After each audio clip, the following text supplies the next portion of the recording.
کہ ہمیں اس طرح سمجھا گیا کہ ہم بھیڑ بکریاں ہیں، کہ کسی کو بھی ان کے اوپر مسلط کر دو تو قوم چپ کر کے بھیڑ بکریوں کی طرح قبول کر لے گی۔ اور اس کے بعد صرف یہی نہیں کہ ہماری گورنمنٹ ہٹائی گئی، بلکہ اس کے بعد پورا ایک پروگرام بنایا گیا کہ کسی نہ کسی طرح ہمیں اتنا دبایا جائے کہ اس کے بعد اٹھ ہی نہ سکے ہماری جماعت۔ ہم نے جب 25 مئی کو ایک پرامن احتجاج کی کال دی اس بیرونی سازش کے خلاف، اور یہ جو ہمارے اوپر کرپٹ ترین لوگوں کو مسلط کیا گیا تھا، تو جب ہم نے کال دی تو ساری قوم کے سامنے جس طرح کا ظلم کیا گیا، ایک وہ جماعت جس کی کوئی تاریخ ہی نہیں آج تک کبھی انہوں نے توڑ پھوڑ کی ہو یا کوئی انتشار کی، پالیٹکس کی ہو، فیملیز نکلی ہوئی تھی، اور وہ ابھی بھی میری آنکھوں کے سامنے وہ سین ہے کہ جس طرح عورتوں پہ، بچوں پہ، فیملیز کے اوپر جس طرح شیلنگ کی گئی، اور پھر یہ سمجھا کہ یہ کرش کر دیں گے، ہمیں اتنا خوف زدہ کریں گے کہ ہم چپ کر کے گھروں میں بیٹھ جائیں گے۔ تو میں آج اپنی قوم کا اس لیے آپ کا شکریہ ادا کرتا ہوں اور اللہ کا شکر ادا کرتا ہوں کہ اس کا خاص کرم ہے ہمارے پہ کہ ان 3.5 سالوں میں بجائے اس کے کہ قوم اتنی خوف زدہ ہو کہ گھروں میں بیٹھ جائے اور یہ ظلم کو قبول کر جائے، لوگ ایک قوم بننا شروع ہو گئے، پاکستان ایک قوم بننی شروع ہو گئی۔ میں نے اپنی زندگی میں صرف ایک دفعہ دیکھا تھا، اور مجھے ابھی بھی یاد ہے، میں عمر میری چھوٹی تھی، 1965 کی جنگ میں تب جو بھی زندہ تھے تب سب کو لگا کہ ہم ایک قوم بن گئے، ایک قوم کھڑی تھی۔ تو یہ میں نے پہلی دفعہ اس کے بعد اپنی ملک کو ایک قوم بنتے دیکھا ہے۔ جس طرح لوگ نکلے ہیں اس بائی الیکشنز میں نے جو 2018 کا جنرل الیکشن تھا، جب ہمارا پورا ویو آیا ہوا تھا، تب میں نے پبلک کو ایسے نہیں نکلتے دیکھا جس طرح یہ جو 20 بائی الیکشن ہوئے ہیں پنجاب میں، جس طرح اس وقت میں نے اپنی قوم کو نکلتے دیکھا۔ اور ہر چیز کے باوجود میں اس لیے بھی آپ کو آج مبارک دیتا ہوں، اللہ کا شکر ادا کرتا ہوں، اپنی قوم کا شکریہ ادا کرتا ہوں کہ ہر حربہ استعمال کیا گیا ہمیں ہرانے کا۔ پہلے تو ایک غیر آئینی طور پہ اس کو حمزہ کو بٹھا دیا گیا پنجاب کا وزیر اعلیٰ، اس کی کوئی آئینی حیثیت نہیں تھی، اور اس کو سپریم کورٹ نے کہا کہ تم نے کوئی بھی اسٹیٹ مشینری، ایڈمنسٹریشن، پولیس کو بالکل استعمال نہیں کرنا یہ الیکشن کو متاثر کرنے کے لیے۔ اس نے ہر چیز استعمال کی، اس نے ایڈمنسٹریشن استعمال کی، ہمارے اوپر پورا یعنی کوئی کسر نہیں چھوڑی کہ انہوں نے الیکشن کو متاثر کرنے کے لیے۔ اور جو سب سے شرمناک رول تھا وہ پاکستان کی الیکشن کمیشن کا تھا۔ الیکشن کمیشن نے پورا مل کے نون لیگ کے ساتھ یا حمزہ کے ساتھ پورا مل کے انہوں نے ہمیں الیکشن ہرانے کی کوشش کی۔ تو یہ ایک معجزہ ہے کہ اس سب چیز کے باوجود صرف کیونکہ ایک زندہ قوم کھڑی تھی، ایک زندہ قوم نظر آئی، جس طرح لوگوں نے پولنگ بوتھس پہ گئے، ہمارے کئی جگہ پولنگ ایجنٹس نہیں تھے، اس کے باوجود جس طرح الیکشن لڑا گیا، میں آپ سب کو سلام پیش کرتا ہوں۔ اور یہ اب جو آپ دیکھ رہے ہیں، یہ ایک نئی تاریخ بن رہی ہے پاکستان کی۔ لیکن اس سے پہلے ہوا کیا اس سازش سے؟ میں اپنے جلسوں میں بھی کہہ بیٹھا ہوں، لیکن میں آپ کو بار بار یہ چیز دہرانا چاہتا ہوں کہ ہمارے ملک سے ہوا کیا کہ ایک ملک جو ترقی کر رہا تھا، جو سارے پاکستان کے جو معیشت کے جو انڈیکیٹرز ہوتے ہیں، یعنی جو اکنامک انڈیکیٹرز ہوتے ہیں، وہ سارے صحیح راستے پہ جا رہے تھے. پاکستان کی اکنامک سروے جو اس حکومت کی سروے جو نکلتی ہے، انہوں نے جو جون میں اکنامک سروے نکالی، اس کے مطابق پاکستان 6% اپنی اس کی جو معیشت تھی گرو کر رہی تھی. یعنی ہماری دولت کے اندر 6% اضافہ ہو رہا تھا، اور اس سے پچھلے سال 5.6% پہ اضافہ ہوا. یہ 2 سال جو تھے، 17 سال کے بعد پاکستان نے 2 سالوں میں اس طرح کی ترقی کی، 17 سالوں کے بعد. اور وہ کب پہلے تھا؟ جنرل مشرف کے دور میں. تب کیوں ترقی ہوئی؟ کیونکہ ہم امریکہ کی جنگ لڑ رہے تھے، اور جب ہم امریکہ کی جنگ لڑ رہے تھے تو ڈالرز آ رہے تھے باہر سے. وہ ہم اپنی وجہ سے نہیں، باہر سے پیسہ آ رہا تھا، جس کی وجہ سے پاکستان نے ترقی کی. یہ 17 سال کے بعد اس طرح کی ترقی ہوئی. ہماری زراعت 4.4% پہ اوپر آئیں. 4 ہماری جو فصلیں تھیں ان کی بمپر کراپ یعنی ریکارڈ پیداوار ہوئی 2 سال. جو فیوچر ہے پاکستان کا، ٹیکنالوجی کا، ہم نے جو اپنی ٹیکنالوجی کی جو سیکٹر کی مدد کی، 2 سالوں کے اندر 75% ہماری آئی ٹی کی ایکسپورٹس بڑھی. اور ہم جو باقی ہمارے پلانز ابھی آگے تھے، ٹیکنالوجی زونز کو جو ابھی ڈیولپ کر رہے تھے، باہر سے انویسٹمنٹ آ رہی تھی، وہ بیچ میں رہ گئی. لیکن ٹیکنالوجی کی طرف ہم پورے اپنی، کیونکہ نوجوان آبادی ہماری، یہ فیوچر ہے، اس کے اوپر بھی، اس راستے پہ بھی نکل گئے تھے. اور جو سب سے زیادہ ضروری، جو مجھے خوشی ہوئی جس چیز کی، کہ ہم نے پاکستان کے اندر پہلی دفعہ ایک اپنے ملک کو فلاحی ریاست کی طرف لے کے جا رہے تھے. اور وہ کیا کہ ہم نے وہ چیز کی جو آپ اکثر دنیا کے ملک میں دیکھ لیں، ہیلتھ کارڈ، ہیلتھ انشورنس. ایک غریب گھرانے کے لیے جو سب سے تکلیف دہ چیز ہوتی ہے، جو بے بسی ہوتی ہے غریب گھرانے میں، وہ تب کہ اگر بیماری ہو گھر میں اور پیسہ نہ ہو علاج کروانے کا. اور یہ جو بھی، میں بلکہ غریب گھرانے چھوڑیں، سفید پوش گھرانوں کے اندر بھی یہ ہوتا ہے کہ کئی دفعہ ہوتا کیا ہے کہ ایک ایسی بیماری آ جاتی ہے جس کی وجہ سے جو بجٹ ہے ایک خاندان کا وہ اپسیٹ ہوتا ہے، اور وہ خاندان ہی مقروض ہو کے غربت کی لکیر سے نیچے چلا جاتا ہے. تو یہ بہت بڑا قدم ہم نے اٹھایا تھا کہ اپنے لوگوں کو ہیلتھ انشورنس 10 لاکھ روپے 1 سال میں خاندان کسی بھی ہسپتال میں جا کے اپنا علاج کروا لے. تو پہلی دفعہ غریب لوگ پرائیویٹ ہاسپٹلز میں جا کے علاج کروا رہے تھے.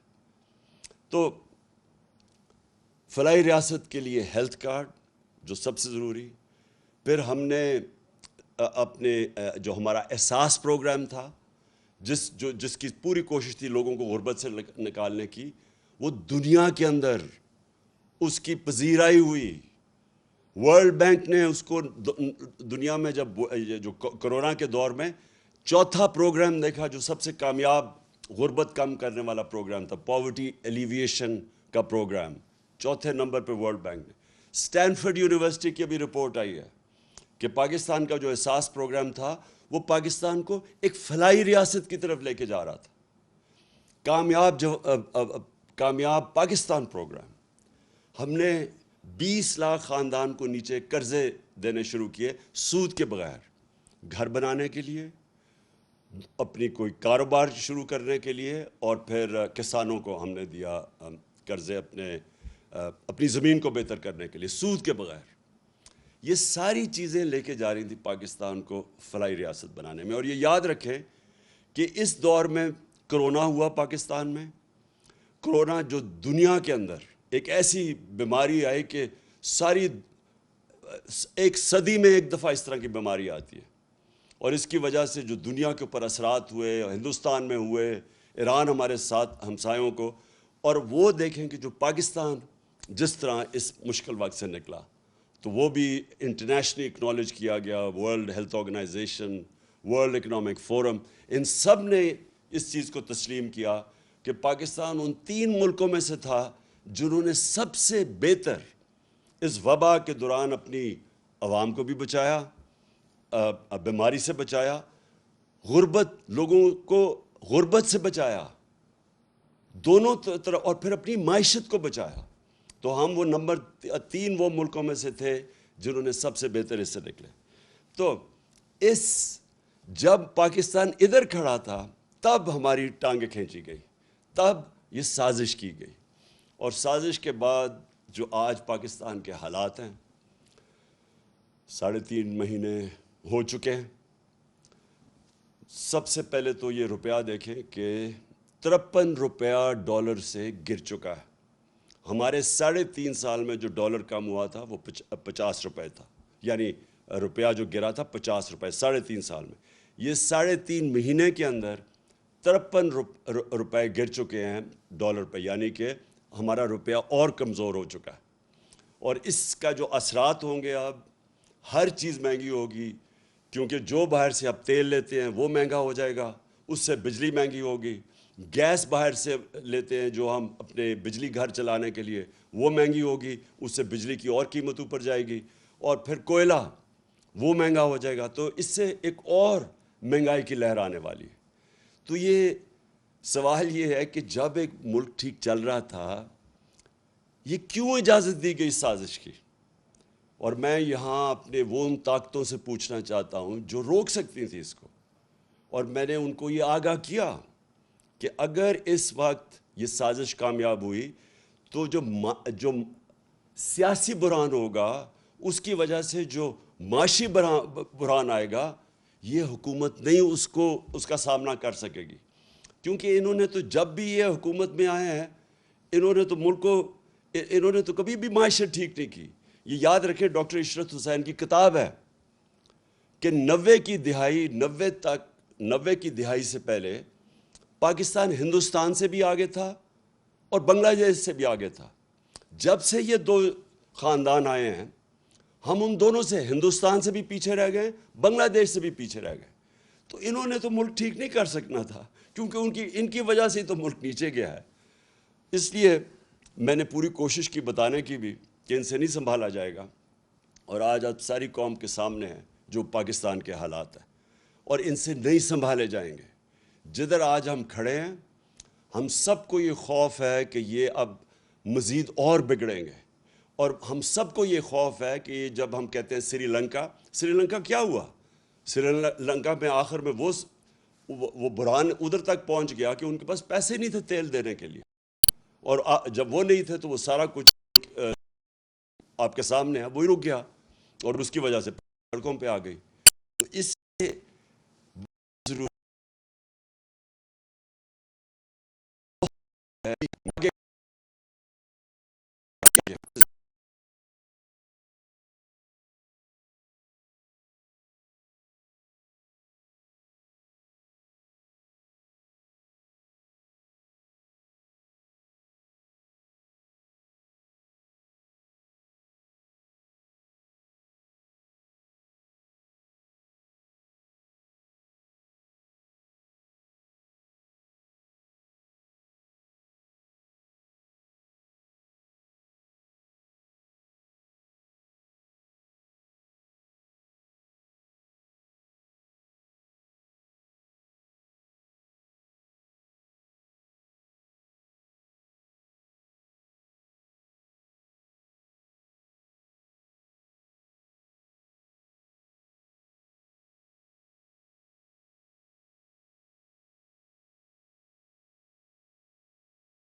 کے ساتھ 8 دفعہ ہماری جو درخواست تھی وہ مسترد کی.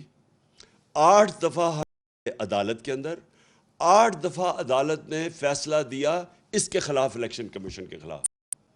مطلب یہ ہے کہ الیکشن کمیشن نے ہمارے خلاف غلط فیصلہ کیا تھا. انہوں نے باعث تھا, جانبدار تھے. انہوں نے جو فیصلہ کیا تھا وہ ایمانداری سے نہیں کیا تھا. اس لیے ہمیں کوئی اس کے اوپر اعتماد نہیں. اور مجھے جو سب سے زیادہ یہ الیکشن کمیشن کے اوپر اعتراض ہے کہ جب ہم نے کوشش کی پوری کہ الیکٹرانک ووٹنگ مشین لائی جائیں تو اس نے پوری اس کی مخالفت کی. تو ہندوستان میں بھی الیکٹرانک ووٹنگ مشینز ہیں, ایران میں بھی الیکٹرانک ووٹنگ مشینز ہیں, اور جو 2015 کے اندر جوڈیشل کمیشن بنی تھی دھاندلی کے اوپر, جسٹس سیف الملک کے یا ناصر الملک کے نیچے جو بنی تھی, جسٹس ناصر الملک کے نیچے, تو اس کے اندر ایک ہی چیز سامنے آئی تھی کہ جو ساری دھاندلی ہوتی ہے وہ ہوتی ہے جب الیکشن ختم ہوتی ہے اور اس کے بعد جب رزلٹ اناؤنس ہوتا ہے.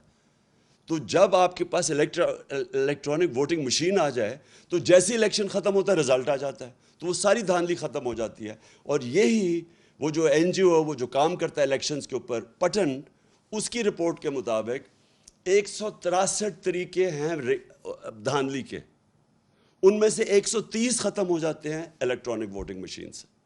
لیکن یہ الیکشن کمیشن نے پوری سازش کی, سیبوٹاج کیا اور اس نے نہیں ہونے دی الیکٹرانک ووٹنگ مشینز. لہٰذا میری نمبر 1 ڈیمانڈ یہ ہے کہ اگر آگے اب ہم نے نکلنا ہے تو سب سے پہلی چیز تو ہمیں ایک کریڈیبل الیکشن کمیشن چاہیے. نمبر 2, دیکھیں مشکل ہے, حالات ہمارے اس وقت مشکل ہیں, اور جس طرح جتنی دیر یہ گورنمنٹ رہے گی مزید اور مشکلیں بڑھتی جائیں گی, اور اس میں سے نکلنے کے لیے صرف اگر ہمیں قوم بنے, قوم ہی نکل سکتی ہے. دیکھیں یہ میں آپ کو سمجھانے کی کوشش کر رہا ہوں کہ قوم اور ہجوم میں بڑا فرق ہوتا ہے. جب ایک قوم بن جاتی ہے تو وہ جب مل کے 22 کروڑ لوگ جب مل کے فیصلہ کرتے ہیں کہ ہم نے مثلا اپنے قرضے اتارنے ہیں, وہ اتار دیں گے اپنے قرضے. جب ایک قوم فیصلہ کرتی ہے کہ ہم نے ٹیکس اکٹھا کرنا ہے تاکہ ہمارے پاس پیسہ ہو, تاکہ ہم اپنے اسکول بنائیں, ہسپتال بنائیں, اپنی انفراسٹرکچر ٹھیک کریں, وہ کر سکتی ہے قوم. جرمنی اور جاپان دوسری جنگ عظیم کے بعد بالکل ختم ہو گئی تھی, ایک بلڈنگ نہیں کھڑی تھی. آپ تصویریں دیکھیں ان کی. دوسری جنگ عظیم کے بعد جاپان کے اوپر 2 ایٹم بم گر چکے تھے, ان کی ایک بلڈنگ نہیں کھڑی تھی. لیکن کیونکہ وہ قومیں تھیں, قوموں نے مل کے 10 سالوں میں وہ پھر سے کھڑے ہو گئے. تو ہم تو اللہ نے اس ملک کو اتنا زیادہ دیا ہے کہ ہمیں, آپ کو بھی نہیں اندازہ کہ اس نے کتنی نعمتیں بخشی ہیں. لیکن وہ ہم تب تک, جب تک ہم قوم نہیں بنتے, ایک قوم بن کے ہم اس کا مقابلہ نہیں کرتے, ہم ان نعمتوں کا نہیں فائدہ اٹھا سکیں گے. ہم جب, مجھے بڑی اچھی طرح یاد ہے جب زلزلہ آیا پاکستان میں 2005 اور 2010 میں جب سیلاب آیا, کیونکہ میں کام کر رہا تھا, ریلیف ورک کر رہا تھا, میں لوگوں کے بیچ میں تھا, تو جو اگر دیکھنا تھا, اگر اس کی آپ کو کسی نے سٹوریز لکھی ہوں, تو جب قوم نے مل کے ان دونوں بحران, زلزلے کا اور سیلاب کا, ہمیں کوئی, سیلاب میں تو ہمیں امداد بھی کسی نے نہیں دی. انہوں نے کہا آصف زرداری اوپر بیٹھا ہوا ہے, یہ ہم کوئی پیسے نہیں اسے دیں گے کیونکہ یہ اس کے پیسے سیدھے ملک سے باہر چلے جائیں گے. پیسے بھی نہیں ملے. لیکن ہر پاکستانی نے شرکت کی. بیرون ملک پاکستانی مجھے انوائٹ کر کے پیسے دیتے تھے کہ آپ یہ سیلاب زدہ لوگوں کی مدد کریں, اور ہم اس سے نکل گئے کیونکہ قوم سب کچھ کر سکتی ہے. تو ابھی بھی جو اب سامنے ہمارے راستہ ہے, اس میں باحیثیت ہم قوم مقابلہ کر سکتے ہیں. اور جو سب سے پہلے میرا جو پلان بنا ہوا ہے کہ اگر ہمیں حکومت ملتی ہے تو ہم کیا کریں گے, میں سب سے پہلے اپنے بیرون ملک پاکستانیوں کو موبلائز کروں گا.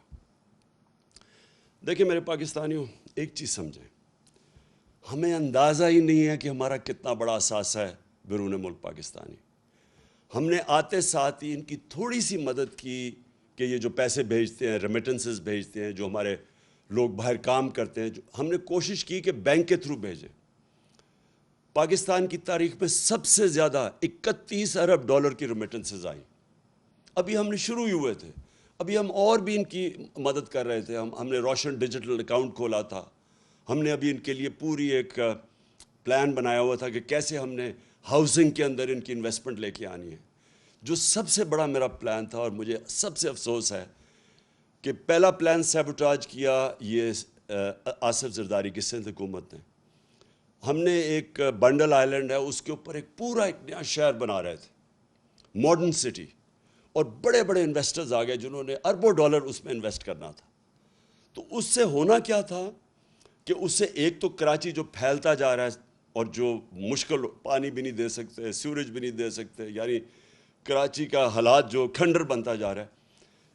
جب ایک پورا ایک ماڈرن سٹی جس طرح دبئی ہے, کیا وجہ کہ ہم دبئی جیسا ایک جزیرے کے اوپر شہر نہیں بنا سکتے. تو وہ پورے انویسٹرز بھی آ گئے. سندھ حکومت نے سیبوٹاج کیا. انہوں نے کہا کہ نہیں, ہم این او سی دے کے واپس لے لیا. اس میں ڈالرز آنے تھے. دوسرا جو راوی سٹی ہے, راوی سٹی لاہور کو بچانے کے لیے پرانا پلان ہے کوئی 15-20 سال کا. اس کے لیے بھی لوگ آ گئے, انویسٹرز تیار. ابھی بھی انویسٹرز ہیں, پتہ نہیں ابھی وہ, کیونکہ جب سے ہماری حکومت گئی ہے مجھے نہیں پتہ, وہ بھی آ گئے. ایک عدالت نے 1 سال سٹے آرڈر دے دیا, آگے بڑھ نہیں رہے تھے ہمیں. تو رکاوٹیں تھیں, لیکن اگر دونوں جگہ پیسہ آ جاتا تو آج یہ جو ہمارا روپیہ گر رہا ہے یہ روپیہ نہ گرتا, کیونکہ ہمارے پاس ڈالرز آ جانے تھے باہر سے. تو کہنے کا مقصد یہ کہ اس طرح کے اور ہمارے پلانز ہیں. جو بیرون ملک پاکستانی ہیں وہ سب سے پہلے, اگر ہم ان کے لیے جو پیکیج میں تیار کر رہا ہوں, ہم جب ان سے جب پیسہ آئے گا تو جب تک ہماری ایکسپورٹس اوپر جاتی ہے, کیونکہ اس وقت ہماری امپورٹس زیادہ ہے, ایکسپورٹس کم ہے, اور ہماری ریکارڈ ہمارے دور میں سب سے زیادہ ایکسپورٹس ہوئے تھے. تو جب تک ہماری ایکسپورٹس امپورٹس کے ساتھ نہیں ملتی, تب تک ہم بیرون ملک پاکستانیوں سے ڈالرز منگوا کے تو یہ پورا کریں گے, جو گیپ پورا کریں گے, تاکہ ہمارے روپے پہ پریشر نہ پڑے جو روپیہ گرتا جا رہا ہے. تو پہلی چیز تو میری یہ ہے کہ ہم نے اپنے بیرون ملک پاکستانیوں کو پوری طرح اس ملک کی, جو ہم اس بحران سے نکالیں گے, پوری طرح ان کی ہم مدد لیں گے. اور ان کا جو اربوں ڈالر ان کے باہر پڑے ہیں, یہ محنت کش لوگ ہیں, ان کا انشاءاللہ پیسہ لے کے آئیں گے. یہ کبھی بھی پیسہ جو ابھی حکومت میں بیٹھے ہیں کبھی ان کو پیسہ نہیں دیں گے. کیوں نہیں وہ پیسہ دیں گے؟ ابھی ریمیٹنسز نیچے چلی گئی ہیں. کیوں نہیں دیں گے؟ کیونکہ ان کو کہتے ہیں پیسہ پاکستان لے کے آؤ, اور یہاں سے ہی اپنا پیسہ باہر نکال دیتے ہیں. یعنی یہ کس طرح کی لیڈرشپ ہے کہ خود اپنے ان کے اربوں ڈالر باہر پڑے ہوئے ہیں, اور دوسروں کو کہتے ہیں کہ پاکستان میں آ کے پیسہ انویسٹ کرو. کیوں بیرون ملک پاکستانیوں نے اتنے بڑے مظاہرے کیے ان کے خلاف؟ جب ہماری حکومت گرائی ہے, کبھی پاکستان کی ہماری تاریخ میں بیرون ملک پاکستانی اس طرح کبھی نکلے ہی نہیں باہر مظاہرہ کرتے ہوئے. کیوں وہ نکلے ہیں؟ کیونکہ ان کو پتہ ہے کہ ان کی اربوں ڈالرز کی پراپرٹیز باہر پڑی ہوئی ہیں. تو ان کو کہتے ہیں پاکستان میں پیسہ انویسٹ کرو, یہاں سے پیسہ چوری کر کے باہر لے جاتے ہیں. تو ان کے ہوتے ہوئے کوئی باہر سے پیسہ نہیں آنے لگا, اس لیے یہ ہاتھ پھیلا کے پھرتے ہیں کبھی کسی ملک کے پاس. اور یہ واقعی اس قوم کے لیے شرمندگی ہے کہ ہمیں, میرے دور میں جو مجھے سب سے شرمندہ ہونا پڑا کہ جب یہ خزانہ خالی چھوڑ کے چلے گئے تھے. آپ کو پتہ ہے سب سے بڑا خسارہ یہ چھوڑ کے گئے تھے, کرنٹ اکاؤنٹ ڈیفیسٹ جسے کہتے ہیں, 2018 میں. تو مجھے مجبوراً جانا پڑا اپنے دوست ملکوں کے پاس پیسہ لینے کے لیے. تو بڑا شرم آتی ہے, حالانکہ میں 30 سالوں سے شوکت خانم کے لیے پیسے اکٹھے کرتا ہوں, لیکن جب میں پاکستانیوں سے پیسے اکٹھے کرتا ہوں مجھے شرم نہیں آتی, کیونکہ پاکستانیوں کا ہاسپٹل ہے. لیکن جب کسی باہر والے سے, جس طرح مجھے پیسہ مانگنا پڑا پاکستان کے لیے, میں آپ کو یقین دلاتا ہوں کہ یہ میرے لیے تو شرم مجھے آتی ہے, لیکن یہ ہمارے ملک کے لیے برا ہے. وہ پاکستانیوں کی عزت نہیں کرتے جب جس ملک کے سربراہ جا کے دنیا سے پیسے مانگتے ہیں. اس لیے انشاءاللہ اس بار یہ ہم نے پلان بنایا ہوا ہے کہ ہم نے صرف اپنے بیرون ملک پاکستانیوں سے پیسہ اکٹھا کرنا ہے, اور ان کے پاس اتنا پیسہ ہے کہ ہمیں کوئی IMF کے پاس جانا نہیں پڑے گا انشاءاللہ.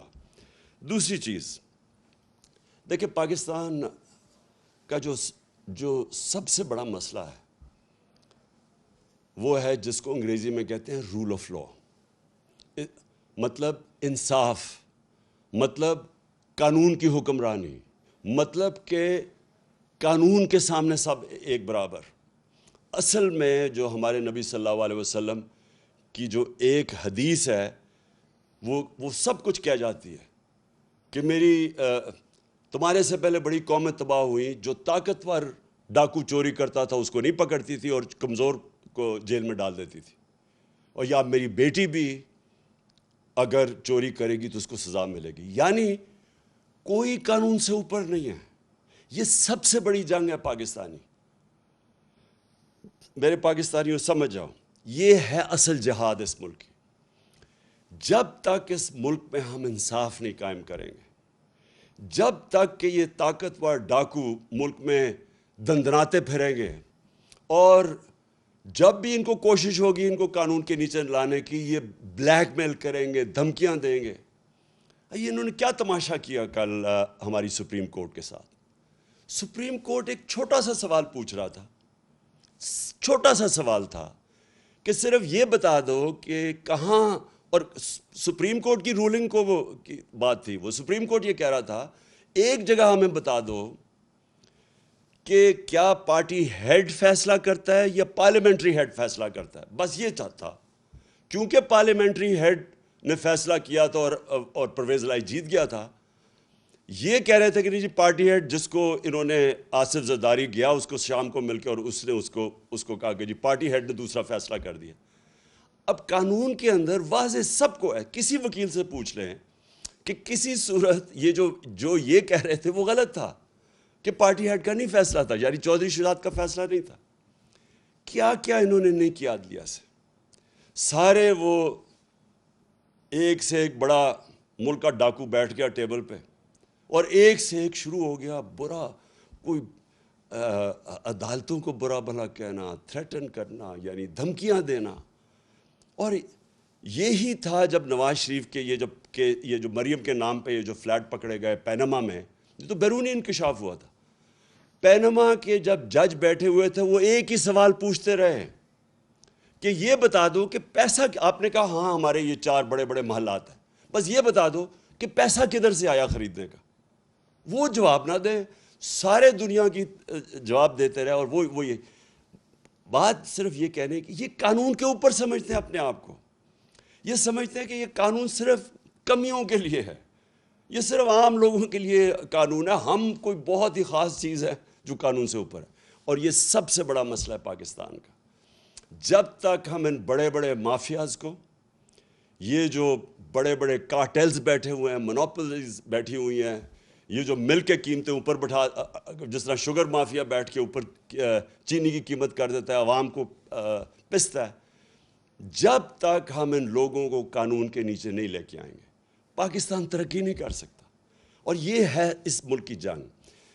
آج سے 26 سال پہلے میں نے جب اپنی پارٹی اناؤنس کی تھی تحریک انصاف، اس کا مطلب ہی یہ تھا، کیونکہ میں تو باہر دنیا میں دیکھ لیا تھا، میں تو برطانیہ میں یہ جو قانون کی حکمرانی ہے دیکھ لی تھی، وہاں تو کوئی قانون کے اوپر نہیں ہے۔ آپ یہ سوچیں کہ ان کا پرائم منسٹر بورس جانسن بھاری اکثریت سے جیتتا ہے الیکشن، اس کی پارٹی اس کو نکال دیتی ہے۔ کیوں نکالتی ہے؟ صرف ایک چیز سے، انہوں نے کہا سب کے لیے قانون تھا کہ کرونا کے دوران آپ نے اکٹھے نہیں ہونا، تو آپ کیوں اکٹھے ہو گئے؟ اس چیز کے اوپر اس کو نکال دیتے ہیں۔ یہاں اربوں روپے کی پراپرٹیز ان کی باہر پکڑی جاتی ہیں، جواب دے نہیں سکتے، اور وہ لیڈر بنے ہوئے ہیں۔ اور اس کی 2 وجوہات ہیں۔ سب سے پہلی کہ اس ملک کے اندر ہم نے آنے نہیں دی قانون کی حکمرانی، یا ملٹری ڈکٹیٹرز تھے، وہ ویسی قانون کے اوپر تھے، وہ ویسی قانون توڑ کے آتے تھے۔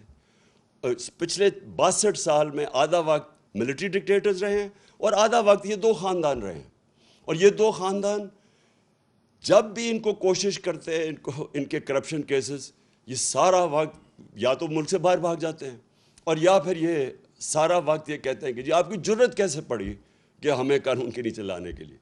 اور جب تک یہ نہیں ہوگا میرے پاکستانیوں، جب تک ہم اپنے ملک میں انصاف قائم نہیں کر سکیں گے، جس ملک میں صرف غریب لوگ جیلوں میں جائیں اور طاقتور ڈاکو ایوانوں میں پھرے پرائم منسٹر بن جائے، اتنے اتنے بڑے کیسز ہوں، جب تک ہم یہ نہیں کر سکیں گے، یہ ہے اصل جہاد اس ملک کی۔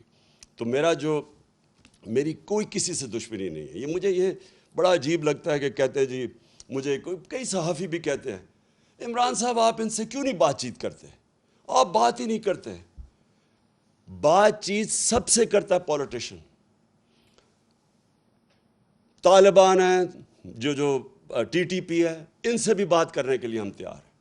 ہم وہ جو بلوچستان کے اندر جو سیپریٹسٹ ہیں ان سے بھی بات کر سکتے ہیں، سندھ میں جو کہتے ہیں سندھو دیش، ان سے بھی سب سے بات کر سکتے ہیں۔ لیکن جس دن آپ چوروں کے ساتھ ڈیل کرتے ہیں، آپ کا معاشرہ تباہ ہو جاتا ہے۔ میں آپ سے پوچھتا ہوں، کیا اگر آپ کے گھر کا کوئی ڈاکہ مار لے اور آپ کہیں جی آپ اس سے بات کریں، آپ کیوں نہیں بیٹھ کے بات چیت کر دیتے؟ تو وہ تو سارے ڈاکے مارنے شروع ہو جائیں گے۔ آپ اگر جب تک سزائیں نہیں دیں گے ڈاکے مارنے والوں کو، تو معاشرہ تو چلتا ہی نہیں آگے۔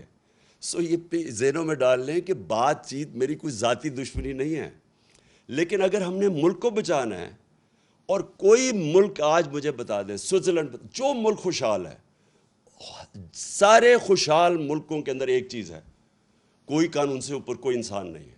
اور یہ ہمارے، پھر سے میں اپنی قوم کو بار بار بتاتا ہوں کہ میرے پیارے نبی صلی اللہ علیہ وسلم نے 1500 سال پہلے تقریباً یہ کہہ دیا تھا کہ اگر تم نے تباہ ہونا ہے تو طاقتور ڈاکوں کو چھوڑ دو اور کمزور کو پکڑو۔ اور یہ ہمارا اس وقت سب سے بڑا چیلنج ہے۔ اس کے بعد جو اللہ کا حکم ہے امر بالمعروف، دیکھیں میں نے اپنا ٹائم کتنے 20-25 سال گزارے ہیں برطانیہ کے اندر، اتنا بڑا فرق ہے ان کے اور ہمارے معاشرے میں۔ دیکھیں ایک معاشرہ اچھائی کے ساتھ جب تک نہیں کھڑا ہوتا تو برائی اوپر آ جاتی ہے۔ اللہ کا حکم ہے کہ امر بالمعروف، اچھائی کے ساتھ کھڑے ہو اور برائی کے خلاف کھڑے ہو، برائی کے خلاف جہاد کرو۔ یہ جس کو کہتے ہیں، جب تک آپ اپنی اخلاقیت کا معیار اوپر نہیں اٹھاتے، معاشرہ اوپر نہیں جاتا۔ جب ہم اچھے برے کی تمیز ہی ختم کر دیتے ہیں، جن کے اوپر اربوں روپے کے کیسز ہیں کرپشن کے، ان کے اوپر پھول پھینکتے ہیں، جو ملک سے ایک سزائے یافتہ ملک سے جھوٹ بول کے فرار ہوا ہے اور اسے کہتے ہیں جی کو اس کے کیسز ہی معاف کر دو۔ یعنی جب ہم یہ کرتے ہیں، یا یہ جو چور اوپر آ کے بیٹھ گئے ہیں جو ان کو سزا ہونی تھی، ہم اپنے معاشرے کو تباہ کر لیتے ہیں۔ جب بھی آپ کوئی ایڈوانس معاشرہ دیکھیں گے، اس میں آپ یہ دیکھیں گے امر بالمعروف۔ اور پھر جو آخری دو چیزیں یہ ہے کہ پاکستان کو ایک فلاحی ریاست بننا ہے۔ فلاحی ریاست کیوں بننا ہے؟ کیونکہ دیکھیں چائنا نے یہ ثابت کیا کہ اگر وہ سپر پاور بنا ہے دنیا میں پچھلے 35 سال میں، تو اس نے تاریخ میں وہ کام کیا جو کہ ان کروڑ لوگوں کو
احساس کرنے، پھر ہم نے راشن لے کے، کیونکہ آج کا مہنگائی، میری کوشش کہ جو لوگوں کی وقت تنخواہیں ہو رہی گھر سے، یعنی جتنی مہنگائی بڑھی ہے، تو راشن لے کے آئے، راشن تاکہ وہ اپنی یعنی کھانے پینے کی چیزیں گھی آٹا اور چینی ان کے لیے تاکہ وہ سستی اپنا راشن کارڈ ان کو لے گا تاکہ وہ سستی خرید سکے.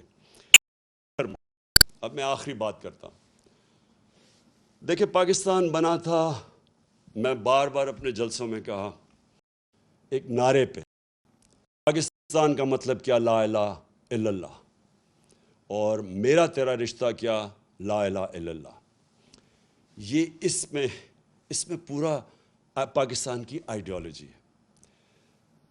میرا تیرا رشتہ کیا؟ لا الہ الا اللہ. کیونکہ یہ دیکھیں پاکستان میں کتنی زبانیں ہیں، صوبے ہیں، ہم یعنی کافی فرق ہے ایک دوسرے سے. اوپر سے شروع کریں گلگت بلتستان سے، چترال جائیں، قبائلی جو پرانا قبائلی علاقہ تھا بلوچستان، فرق ہے، زبانیں بھی فرق ہیں. لیکن ہمارا رشتہ ہے کہ اے اللہ تیرے سوا کوئی خدا نہیں. دیکھیں یہ جو رشتہ ہے ہمیں یہ مضبوط کرنا ہے. یہ ہے نظریہ پاکستان. اور نظریہ پاکستان جب لا الہ الا اللہ کا نعرہ لگا تھا تو وہ کیوں لگایا تھا؟ کیونکہ جو ہمارے فاؤنڈنگ فادرز تھے، علامہ اقبال اور پھر قائد اعظم، ان کی علامہ اقبال کا ساری جو آپ پڑھیں ان کی جو انہوں نے جو ساری اپنی فلسفہ ان کا لکھا، سوئے ہوئے مسلمانوں کو جگا رہے تھے، ایک غلام قوم کو جگا رہے تھے، خودداری پیدا کر رہے تھے. خود ہی وہ صرف یہ بتا رہے تھے کہ غلام بڑے کام نہیں دنیا میں کر سکتے.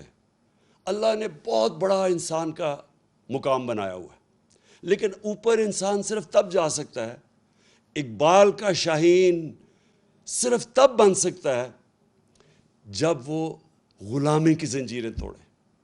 اور غلامی ایک تو یہ کہ جسمانی غلامی یعنی جو انگریز کی غلامی تھی، اور پھر قائد اعظم نے پاکستان کے جب کیس لڑا تو انہوں نے کہا کہ انگریز کی غلامی کے بعد ہم ہندو کی غلامی نہیں کرنا چاہتے، ہم آزاد قوم رہنا چاہتے. تو دوسرا اس کی غلامی وہ ذہنی غلامی ہے، اور وہ بھی وہ لا الہ الا اللہ وہ ذہنی غلامی ختم کرتا ہے. جو سب سے بڑی زنجیر ہمیں ہماری پرواز کو روکتی ہے وہ خوف کی زنجیر ہے. جو انہوں نے 25 مئی کو ہمارے اوپر جو خوف طاری کرنے کی کوشش کی تاکہ ہم سارے چپ کر کے بیٹھ جائیں گے، یہ سب سے بری زنجیر ہوتی ہے. انسان ڈر کے غلامی بھی قبول کر لیتا ہے. خوف اس کی کیا ہوتا ہے کہ میں مر نہ جاؤں، کہ مجھے مار نہ دیں. میں نے جب پہلی دفعہ الطاف حسین کے خلاف آواز بلند کی تو ساری میری پارٹی آ گئی کہ جی یہ آپ نے کیا کر دیا، یہ آپ کو مروا دے گا الطاف حسین.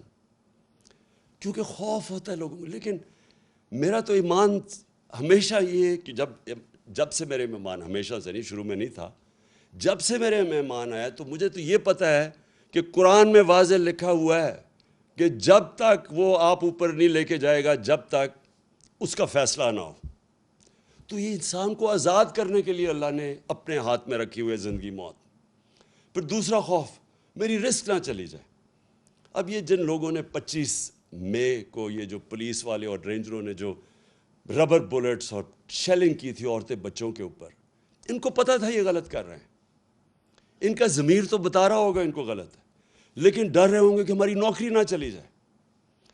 دیکھیں قانون یہ کہتا ہے کہ آپ کوئی غلط کام نہیں کر سکتے قانون کے خلاف، چاہے آپ پولیس والے ہوں، چاہے فوجی ہوں، چاہے آپ گورنمنٹ سرونٹ ہو. جب اپنی نوکری کو بچانے کے لیے غلط کام کرتے ہیں، گناہ کرتے ہیں، یہ بھی ایک شرک ہے. آپ اپنے ضمیر کو جب بیچتے ہیں، لالچ کو پیسے دے کے آپ کو خریدتا ہے، یہ جو ابھی بکے ہمارے لوگ بھیڑ بکریوں کی طرح، یہ بھی شرک ہے، کیونکہ اللہ الحق ہے. اور یہ جو خوف ہے ہمارا کہ جو مجھے کوئی ذلیل نہ کر دے، جتنی میرے خلاف کیریکٹر اسیسینیشن کی کیمپین چلائی گئی ہیں، جتنے پچھلے 26 سال میں انہوں نے میرے اوپر کیا کیا کیمپینز نہیں چلائیں، لیکن ذلیل نہیں کر سکتے کیونکہ اوپر والے کے فیصلے کے بعد ذلت نہیں آتی. اور انہوں نے اتنا پیسہ خرچ کیا اپنے اوپر، آپ کے عوام کے ٹیکس کے پیسوں سے اپنے اشتہارات دیے، عزت نہیں ملی ان کو. کیونکہ اوپر والے کے ہاتھ میں عزت ہے. اللہ جب آپ لا الہ الا اللہ کا دعویٰ کرتے ہیں تو اللہ آپ کو آزاد کر دیتا ہے کہ ایک سجدہ جس کو تو گراں سمجھتا ہے دیتا ہے لاکھوں سجدوں سے نجات. جب آپ ایک اللہ کے سامنے سجدہ کرتے ہیں آپ آزاد ہو جاتے ہیں. لا الہ الا اللہ انسان کو غیرت دیتا ہے، کیونکہ جب آپ سوائے اللہ کے کسی کے سامنے نہیں جھکتے تو لوگ آپ کی عزت کرتے ہیں. اور قوموں کا بھی یہی ہے کہ جب ایک دھمکی آئے امریکہ سے اور ایک دھمکی کے اوپر ہم ان کی جنگ میں شامل ہو جائیں اور اپنے 80,000 لوگوں کو قربان کر دیں امریکہ کے لیے، اور پھر برا بھلا بھی وہ ہمیں کہیں، اور ہم اپنا قبائلی علاقہ تباہ کر دیں ان کو خوش کرنے کے لیے، اور ہم $100 ارب سے اوپر اپنے ملک کا نقصان کر دیں، اور ہمارے ملک میں 400 ڈرون اٹیک کریں جس کی کوئی مثال ہی نہیں ہے کہ آپ جس ملک کی مدد کر رہے ہیں وہ آپ کے اوپر ہی ڈرون اٹیک کر رہا ہے، عورتیں بچے مار رہا ہے، اور کوئی بولے نہ خوف کی وجہ سے کہ وہ امریکہ سپر پاور ہے. یہ ہے شرک. میری نظر میں یہ شرک ہے. میں جب یہ جنگ چل رہی تھی میں مسلسل کہتا رہا کہ یہ غلط ہے. مجھے کہہ رہے تھے طالبان خان ہے اور ہر قسم کی میرے اوپر، بلکہ یہ اخباروں میں پڑھے مجھے انہوں نے کیا کہا کہ دہشت گرد ہے اور یہ اور وہ ہے. دیکھیں میں اپنی قوم کو سب کو کہنا چاہتا ہوں، ہم نے اپنے آپ کو ذلیل کیا ہے یہ شرک کر کے. آپ ریمنڈ ڈیوس مزنگ کے اندر دن دہاڑے 2 پاکستانیوں کو 19 اور 20 سال کے لڑکوں کو گولی مار دیتا ہے. اس کی بیوی خودکشی کر لیتی ہے کہ مجھے یہ انصاف نہیں ملے گا کیونکہ امریکن نے گولی ماری ہے. آپ کو پتہ ہے کہ پاکستان کے انصاف کے نظام نے کیا کیا؟ اس کو پکڑ کے امریکنز کو واپس کر دیا اور وہ کھلا پھرا تھا. کیا پاکستانی وہاں یہ کرے تو کیا وہ معاف کریں گے؟ ہمارے ایمل کانسی نے امریکہ کے اندر 2-3 لوگ قتل کر دیے اور وہی پاکستان آ گیا. انہوں نے پاکستان آ کے ہمارے قانون کے یعنی ہماری عدالتوں کے بغیر یہاں سے آ کے اغوا کر کے لے گئے، اور ہم نے ان کی مدد کی اغوا کرنے کے لیے. اور امریکہ کے اندر جج پوچھتا ہے کہ آپ نے پاکستان سے اس کو اٹھا کے لے آئے، کیسے آئے؟ تو اس کا وکیل کہتا ہے کہ پاکستان ڈالر کے لیے اپنی ماں کو بھی بیچتے. یہ ہم نے ذلت اٹھائی ہے، یہ ہمارا قصور ہے، یہ امریکہ کا قصور نہیں ہے، کیونکہ ہم یہ خوف کے بت کی پوجا کرتے ہیں. میں کبھی یہ نہیں کہوں گا کہ ہم کسی قوم کی دشمنی لیں. میں یہ کبھی نہیں کہوں گا کہ ہم امریکہ کے ساتھ اپنے تعلقات بگاڑ دیں. ہمیں اچھے تعلقات ہمیشہ رکھنے چاہیے امریکہ سے. سب سے زیادہ ایکسپورٹ کرتے ہیں ہم امریکہ کو. ہماری جو سب سے طاقتور کمیونٹی ہے پاکستانی، وہ امریکن پاکستانی کمیونٹی ہے. لیکن غلامی، اس سے بہتر ہے انسان مر جائے کہ اگر آپ نے غلامی کرنی ہے. میں تو غلامی سے بہتر ہے کہ آپ کو مر جانا چاہیے. دیکھیں ہمیں خوددار قوم بن کے رہنا ہے. ہمارے بڑوں